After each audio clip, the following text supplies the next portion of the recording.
السلام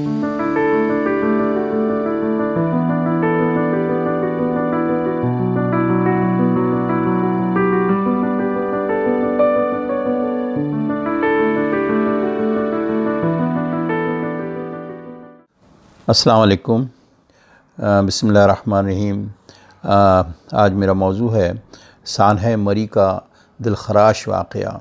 یہ واقعہ 7 اور 8 جنوری کی رات کو پیش آیا، جس میں ہزاروں لوگ مری میں برف باری کی وجہ کر پھنس گئے، اور اس میں تقریباً آفیشیل رپورٹ جو اب تک ہے وہ 23 لوگوں کی لاشیں یعنی وہ اس دنیا سے گزر گئے، اور اس میں بچے بھی، معصوم بچے بھی ہیں، اور جن جن گھروں میں یہ لاشیں گئی ہیں یا جا رہی ہیں وہ صفِ ماتم بچھ چکا ہے۔ تو انتہائی افسوسناک واقعہ ہوا ہے یہ۔ اب یہ ہے کہ اس میں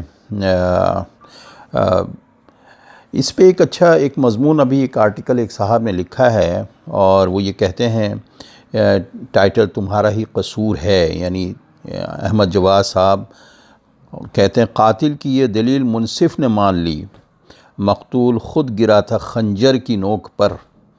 یعنی زیادہ تر اس واقعے کو عمران خان صاحب ہوں یا پرائم منسٹر عمران خان ہوں یا یہ دانشور ہوں، انہوں نے وہ جو وکٹم ہیں انہی کو اس کا ذمہ دار ٹھہرا دیا ہے۔ تمہیں یاد ہو کہ یا نہ یاد ہو کہ عمران خان خود یہ فرماتے تھے حکومت سے آنے سے پہلے کہ ساؤتھ کوریا کا پرائم منسٹر اس وجہ کر ریزائن کر چکا تھا کہ جب اس نے اس واقعے کو دیکھا کہ کشتی میں کئی لوگ ڈوب گئے، جبکہ وہ کشتی چلا نہیں رہا تھا، لیکن اس نے یہ ذمہ داری اپنے پر یہ لی کہ میرے ہوتے ہوئے یہ کچھ ہوا ہے۔ لیکن یہ حکومت میں آنے سے پہلے کی باتیں ہیں، اب وہ کیا کہتے ہیں نہیں پتہ۔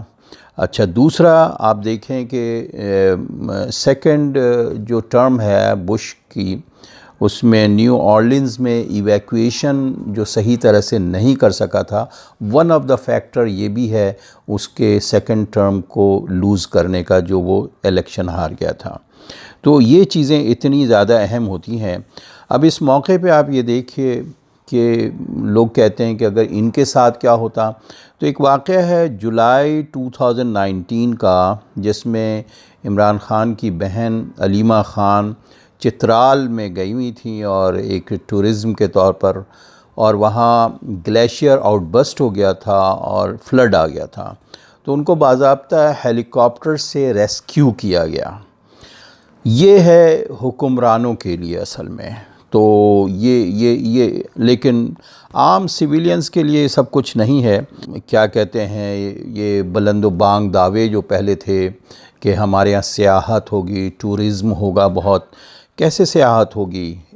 اس واقعے سے تو پوری دنیا میں واقعہ گیا ہے، اور کس طرح کا امیج بنتا ہے۔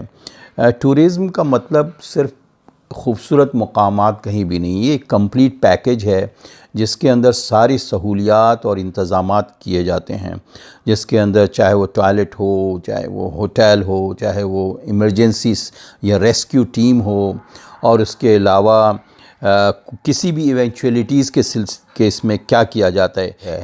تو یہ ایک بہت بڑا مغالطہ ہے ہمارے ہاں کہ ہمارے جو جگہ ہے وہ بڑی زبردست ہے، اس لیے کہ بہت خوبصورت ہے، لیکن سہولیات کتنی ہیں۔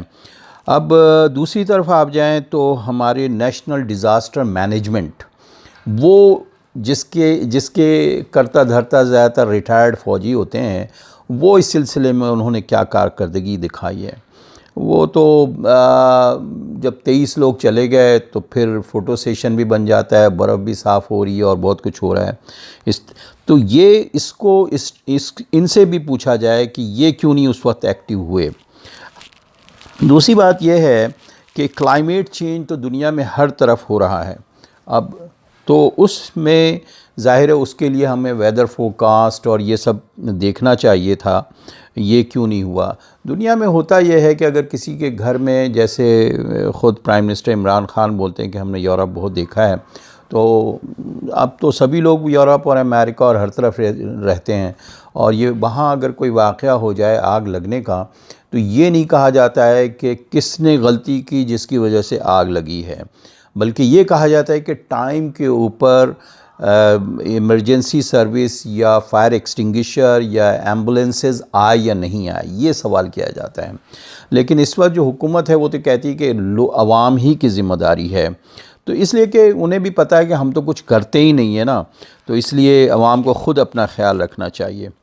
تو انتہائی افسوسناک واقعہ ہے، اس میں لوگوں کو اپنے طور پر بھی میں ریکمنڈ کروں گا کہ جہاں کہ حکومت کی غفلت، یعنی حکومت نام کی چیز تو ہوتی ہی نہیں ہے ایسے موقع پہ، تو کیا کرنا چاہیے؟ ہر شہری کو خود اپنا خیال رکھنا چاہیے۔ اگر ریاست کچھ کر دے تو اسے بونس سمجھنا چاہیے، اور اس کے اوپر میں کہتا ہوں جوڈیشل کمیشن بننا چاہیے، ڈیزاسٹر مینجمنٹ کو اسٹرینتھن کرنا چاہیے، اور یہی کہہ سکتا ہوں کہ جو ہر طرف ہمیشہ یہی بات ہم کہتے ہیں کہ اللہ تعالیٰ جن کے بچے، جن کے معصوم بچے اور جن کے لوگ، جن کے جو قرابت دار ہیں، اللہ تعالیٰ ان میں صبر عطا فرمائے۔ بڑا مشکل وقت ہے ان کے لیے، اور اس کے ساتھ ہی میں اپنی بات ختم کرتا ہوں۔ شکریہ بہت بہت۔